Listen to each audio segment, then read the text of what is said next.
In the first lesson we examined the way of truth, the ontological core of Parmenides' poem, where the goddess establishes the attributes of what is, ungenerated, imperishable, motionless, indivisible, one, and demonstrates that change, movement, and plurality are logically impossible. But the poem does not end there. After revealing the truth, the goddess delivers a second teaching, the way of opinion. She unfolds a full cosmology, with a dualism of light and night, celestial rings, a deity governing the cosmos, and a theory of sensory knowledge. Why does the goddess devote so much space to what she herself has declared deceitful? This second lesson addresses that question and examines the content, function, and legacy of the most puzzling section of Parmenides' poem.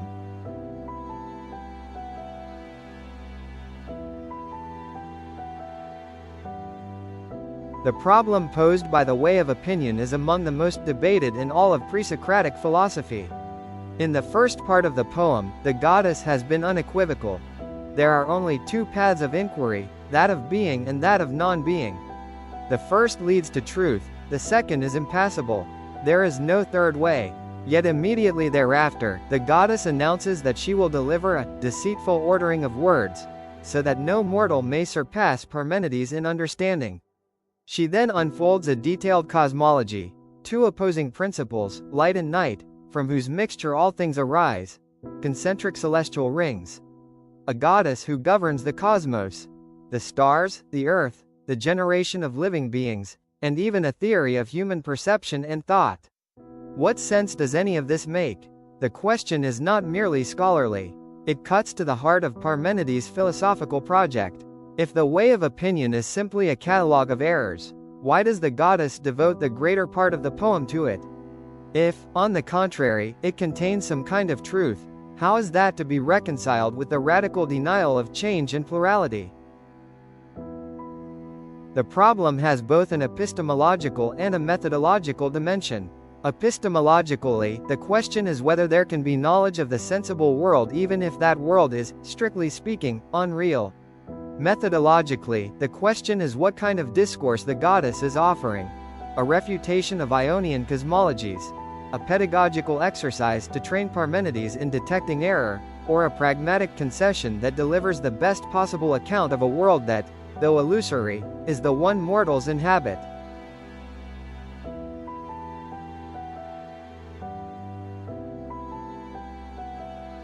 The way of opinion has reached us in an even more precarious state than the way of truth, and the channels of transmission are largely the same. Simplicius, in the 6th century CE, is responsible for our possession of fragment 8 almost in its entirety, including the transitional lines in which the goddess announces the deceitful ordering of words. Without him, we would lack direct access to the very moment the poem turns from truth to opinion.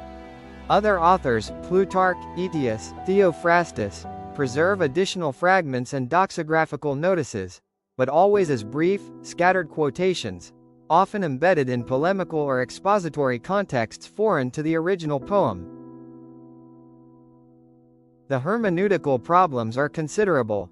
First, the state of preservation is extremely fragmentary. Of the 19 surviving fragments of the poem as a whole, those specifically belonging to the way of opinion amount to barely a dozen, many of them reduced to 1 or 2 lines. Second, the order of the fragments is conjectural. Modern editors have proposed differing sequences based on thematic criteria and parallels with other ancient cosmologies, but no definitive consensus exists. Third, the brevity of the quotations means we often lack the immediate context.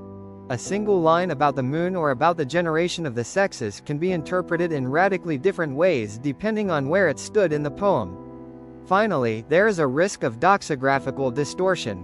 The authors who quote Parmenides, especially Aristotle and Theophrastus, do so from within their own conceptual frameworks, perhaps attributing to him theses or intentions that were not his own.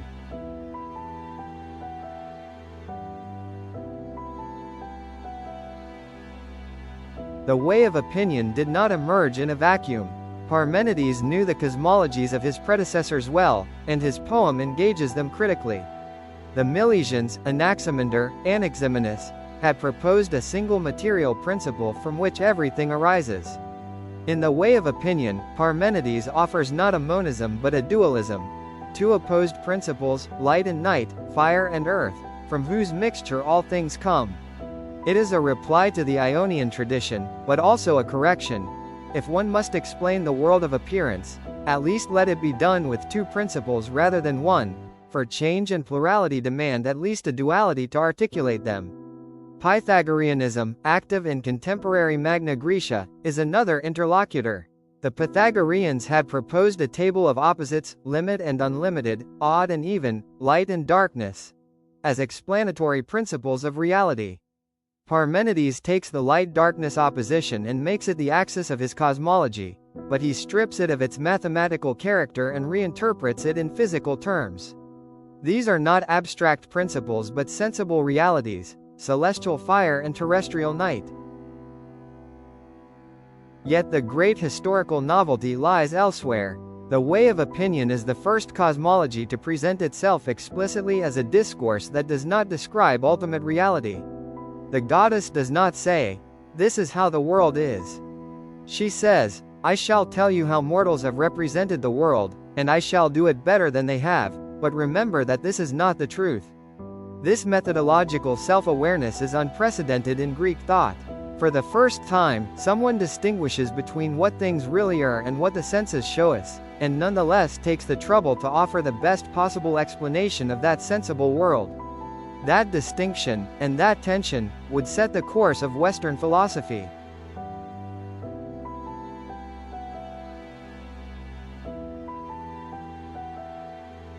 We turn now to the content of the way of opinion. The goddess unfolds a cosmology that, although it does not describe ultimate reality, possesses a remarkable internal coherence. Its foundation is a dualism of two opposed principles: light, identified with celestial fire, the warm and the rare, and night, identified with earth, the cold and the dense. There is no single principle, as in the Milesians, but two. And everything in the sensible world arises from their mixture in varying proportions. The structure of the cosmos is organized into concentric rings. The narrower rings are filled with pure fire, those next to them, with night. Between them a portion of flame is poured. In the midst of this entire system, a goddess, a daimon, governs all. She rules over birth and mixture, the two fundamental processes of the sensible world. She it is who drives the female to unite with the male and the male with the female, who presides over the generation of all living beings. Some interpreters have seen in this figure a forerunner of Plato's demiurge, others, a personification of natural necessity. This cosmology also includes a theory of sensory knowledge, preserved in Fragment 16. The goddess states that thought depends on bodily constitution. As is the mixture of their limbs, so is the thought in men. What a man thinks is determined by the proportion of light and night in his body. A balanced mixture produces more accurate thought, an unbalanced mixture, wandering thought.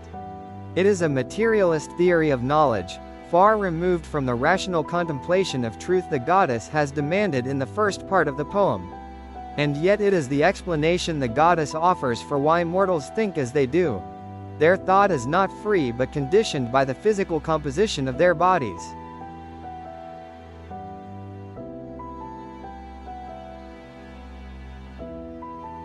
The way of opinion poses a singular methodological problem. In the way of truth, the goddess argued. She laid down premises, deduced consequences, and refuted the opponent by reductio ad absurdum. Here, by contrast, there is no deductive chain. The goddess simply expounds. She describes the principles, the structure of the cosmos, the generation of living beings. She proves nothing. The only explicit argument we find is a declaration of intent at the end of Fragment 8. The goddess will deliver this discourse, so that no mortal may surpass you in understanding. What kind of reasoning, then, underlies this section? 3 considerations help us grasp it. The first is the famous, deceitful ordering of words, from Fragment 8, line 52. The goddess does not claim that what she is about to say is true. She explicitly calls it deceitful. But deceitful does not mean arbitrary. It means it is a constructed, organized, persuasive discourse, as all mortal cosmologies are.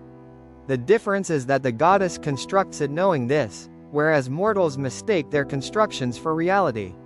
The point is not to convince Parmenides of this cosmology, but to show him how explanations of the sensible world work from the inside.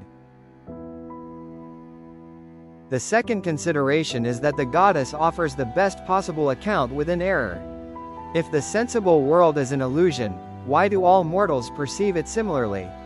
Why are there regularities, cycles, laws? The goddess answers, because there is a structure to appearance, and that structure can be described coherently. Her dualist cosmology, with concentric rings and a deity-governing mixture, is more systematic and economical than those of the Milesians or Pythagoreans. It is not true, but it is the best available. The third consideration is pedagogical. Learning to build a plausible discourse teaches one to distinguish it from a true one. The way of opinion functions as training. Whoever has followed the reasoning of the way of truth and then hears the cosmology of opinion is in a position to detect its weaknesses. He knows that change and plurality are impossible, and therefore knows that any explanation taking them as its starting point is, at bottom, a well-organized error.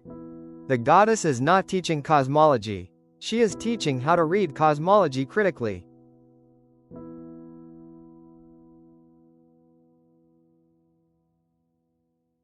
The implications of the way of opinion reach far beyond the cosmology it describes.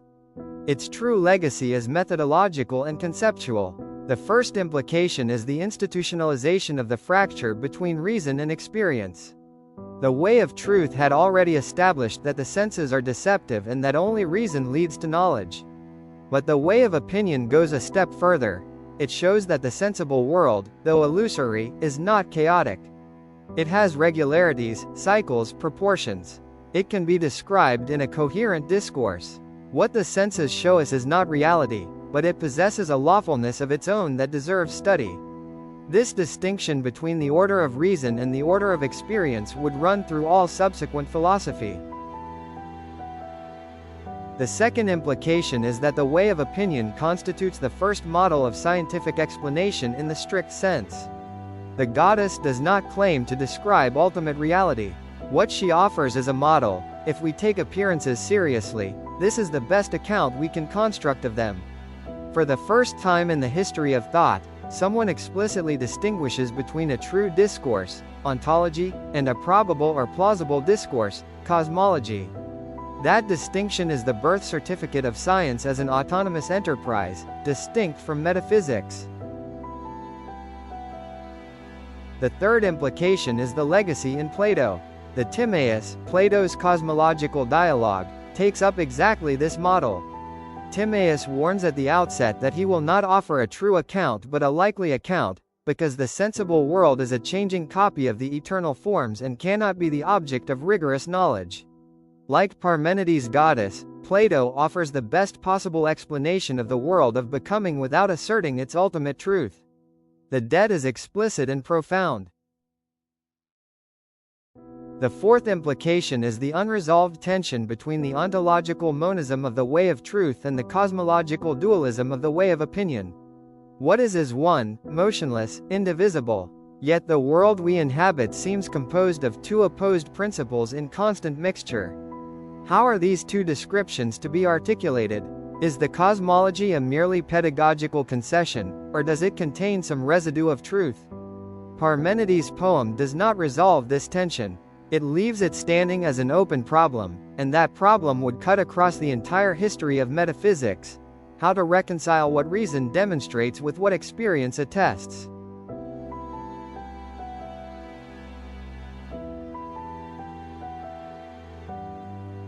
The way of opinion has generated an immense interpretive literature. 4 problems stand out for their persistence and for their consequences for understanding the poem as a whole. The first problem is the goddess's attitude.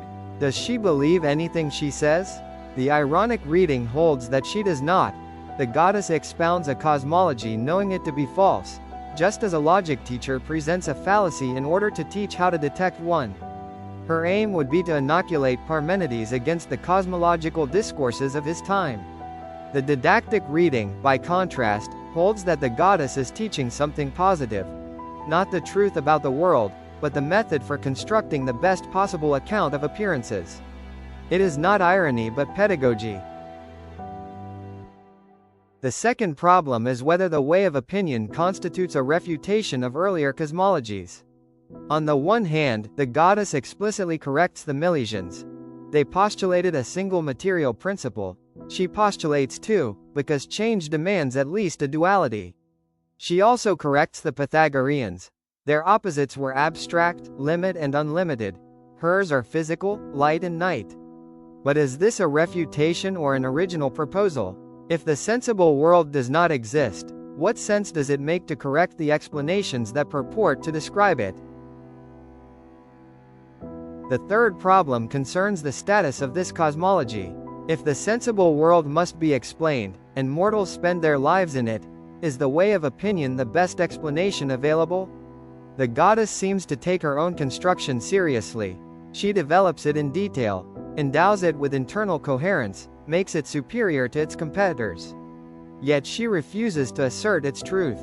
It is perhaps the first time in the history of thought that someone distinguishes between a good model and a true model. The fourth problem is the unity of the poem. How do the way of truth and the way of opinion fit together?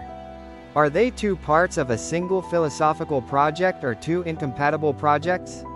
The way of truth denies change, motion, and plurality. The way of opinion explains them. Do they complement each other, contradict each other, or simply belong to different orders of discourse? The question remains open and divides specialists to this day.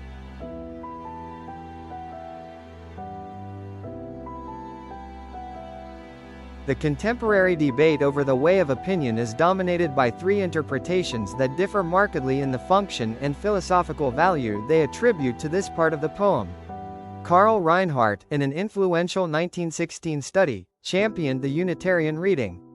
For Reinhardt, the way of opinion is neither an appendix nor an ironic concession but the culmination of the poem. It describes the phenomenal world from the standpoint of one who has already attained the truth. The goddess is not refuting mortals. She is showing them the path from error to knowledge. The dualist cosmology is not an alternative to ontology but its application to the domain of appearance. The poem would thus possess a deep unity. Truth and opinion do not contradict each other but complement each other as two levels of discourse about the real. Leonardo Terran, in his 1965 critical edition, defended the ironic reading in its most radical form. For Terran, the goddess believes absolutely nothing of what she says in the way of opinion. The whole thing is a parody of earlier cosmologies, designed to expose their vacuity. The goddess constructs a discourse impeccable in its internal coherence precisely to demonstrate that internal coherence is not enough. A discourse can be perfectly consistent and yet utterly false. There is no real dualism in Parmenides. What we have is an exhibition of how mortals, when they take the senses seriously, end up building castles in the air. David Furley, in 1973, proposed a cosmological reading that departs both from Reinhardt's Unitarianism and Terran's Ironism. For Furley, the way of opinion is a genuine attempt to offer the best possible cosmology. Parmenides is not mocking Ionian science. He is reformulating it on firmer foundations. His light-night dualism is more economical and explanatory than Milesian monism or Pythagorean dualism. The goddess offers a plausible model, not a true one, but one superior to its competitors. If the sensible world must be explained, and mortals have no other, this is the best available explanation. The way of opinion would thus be the first example of what we would today call a scientific model.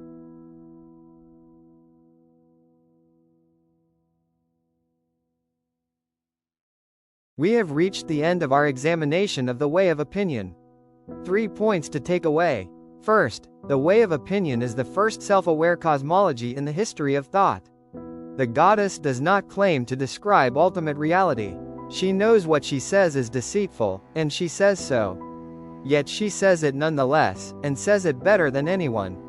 That methodological self-awareness, distinguishing between a true discourse and a probable one, is her greatest innovation.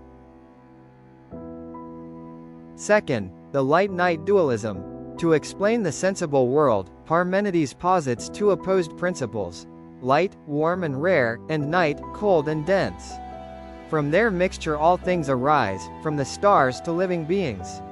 A central goddess rules over birth and mixture. It is a cosmology that is coherent, economical, and superior to those of his predecessors. Third, the enduring legacy. The Parmenidean distinction between the way of truth and the way of opinion anticipates Plato's distinction between knowledge and opinion.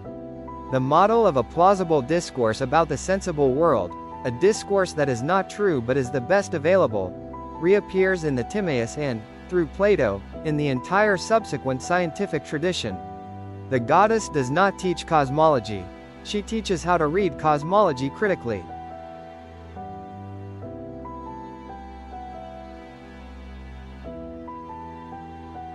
For those wishing to pursue the way of opinion further, the essential starting points begin with the classic editions of the fragments.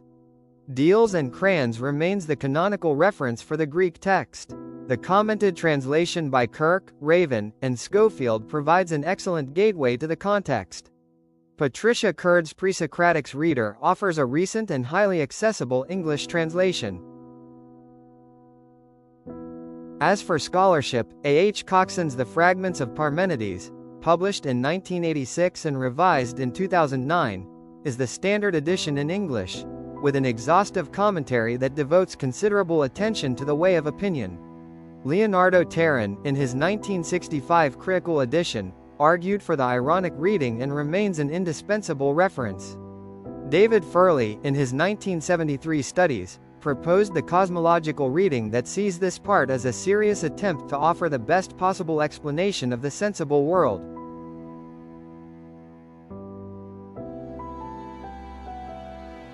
In the next lesson we shall turn to Zeno of Elea, Parmenides' disciple, who carried the defense of the Eleatic doctrine to its ultimate consequences. We shall focus on his celebrated paradoxes of motion: Achilles and the tortoise, the arrow, the stadium.